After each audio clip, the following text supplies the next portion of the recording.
Hello, this is audio English book, The Debt by Seth Godin, pages 33, 34, 35, and 36.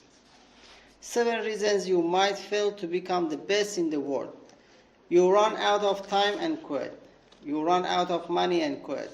You get scared and quit. You're not serious about it and quit. You lose interest or enthusiasm or settle for being mediocre and quit. You focus on the short term instead of the long term and quit. When the short term gets too hard, you pick the wrong thing at which to be the best in the world because you don't have the talent. By you, I mean your team, your company, or just plain you, the job seeker, the employee, or the entrepreneur. The important thing to remember about these 7 things is that you can plan for them. You can now, before you start, whether or not you have the resources and the will to get the end.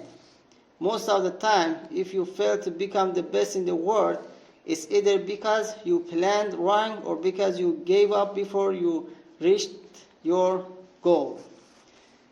Is it possible that you're just not good enough? That you or your team just don't have enough talent to be the best in the world?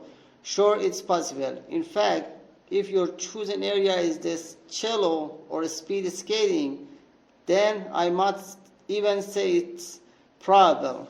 But in just about every relevant area I can think of, no, it's not likely.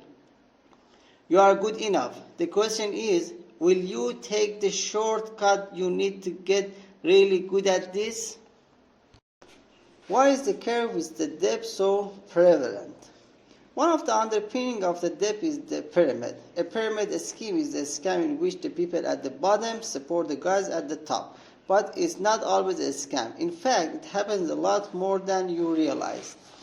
For example, lots of people sign up for a health club membership. Having a lot of members lets the club keep rates reasonable. But the club itself is small because very few people actually come frequently after they join. That's built into the system. If everyone who joined came, you'll never be able to find any empty bike or to afford a membership.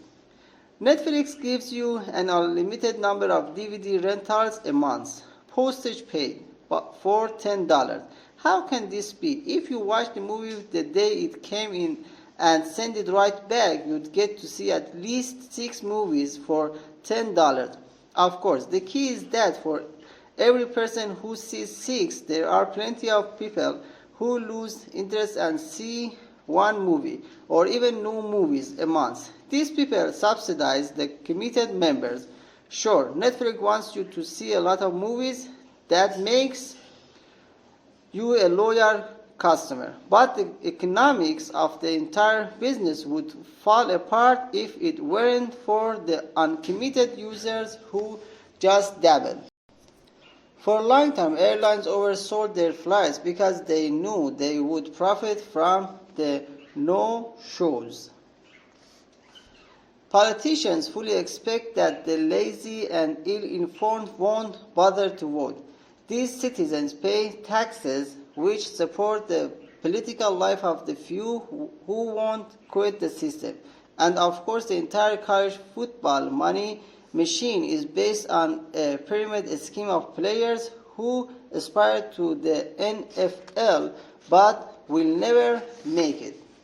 Whatever you do for a living or for fun is probably somehow based on a system that's based on quitting. Quitting creates scarcity. Scarcity creates value.